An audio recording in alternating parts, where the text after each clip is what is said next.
Hello friends, my name is Behroz and welcome to my channel where I share with you tips, tricks that I read, learn and apply in order to become my best version. Now in this video, I will share and talk with you the 4 key most commonly used saving and investment registered accounts in Canada and how you should invest between them. That is, every time you have $1 extra where you should invest, and second is till what extent you should invest in them. These famous accounts are DCPP, RESP, RRSP and TFSA.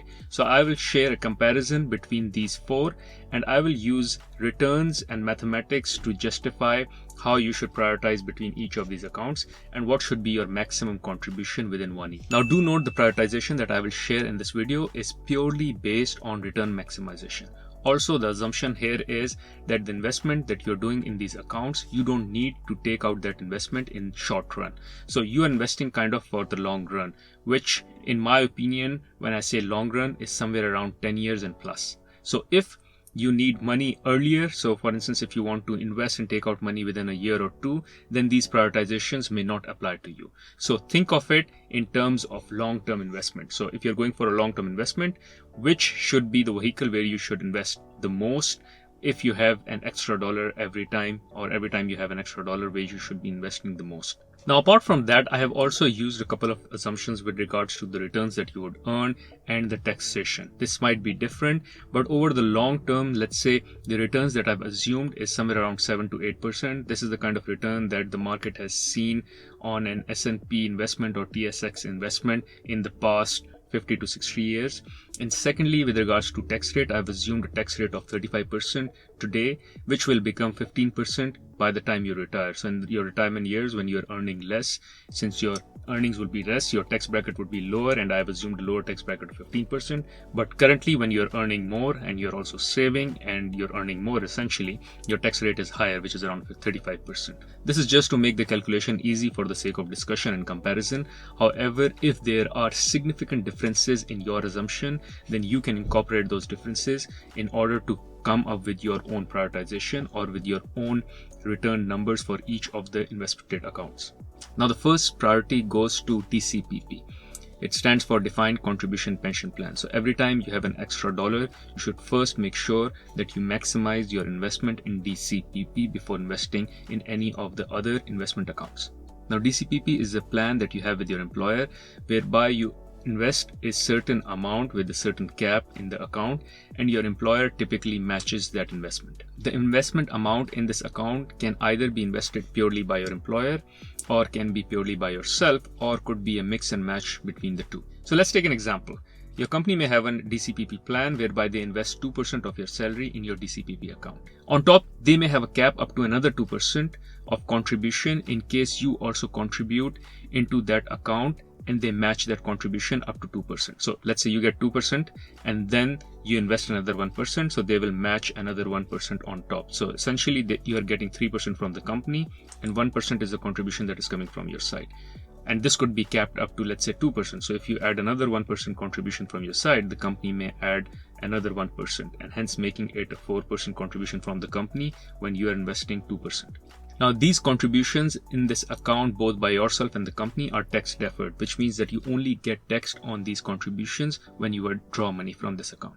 Now, first and foremost, you need to check with your HR and make sure that there is such a plan that exists in your company where they make a contribution in the DCPP based on either sole their contribution, or it's a mix and match of topping up your contribution, matching up the contributions that you are making in that account for a certain cap. Now, the reason this is high on priority because this is essentially like free money. So while you have to invest money, however, you're investing it in your account, which is the money that you're investing, you can essentially use towards the end of your retirement and take it out. So it is your money. You're not giving that money away. However, the money that the company is contributing, they will only contribute if you are investing.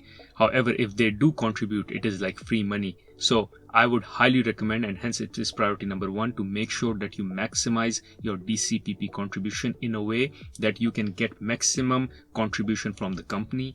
Again, as I said, this is almost like having free money. So just to do the math, let's say there is a plan of around 3% contribution. So every time you contribute 3% in the DCPP account, the company matches half of it, which is 1.5%.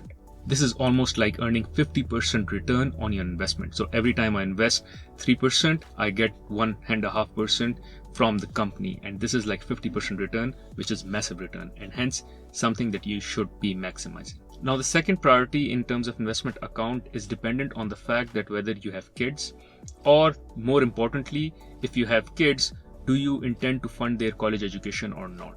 If you do intend to plan on saving for their college education, then the second priority should go to RESP.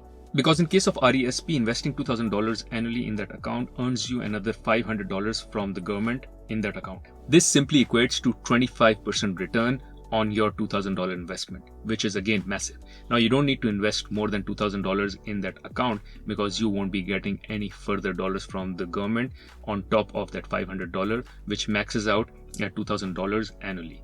Now we are left with the comparison between two accounts to take the third priority, which is between RRSP and TFSA, which is the question which takes the most amount of space on personal finance in Canada as to where one should invest first, RRSP or TFSA.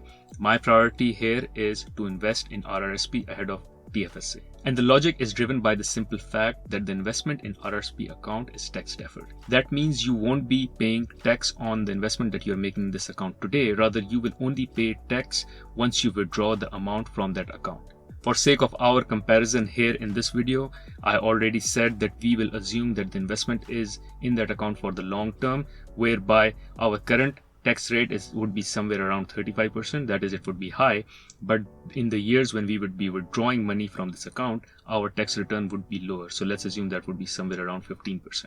So you somehow get a good gain of around 20% just by investing in this account and getting the tax benefit, because you won't be paying 35% today, rather you would be essentially paying 15%. So this is a 20% benefit that you will get just on the taxation part of this investment.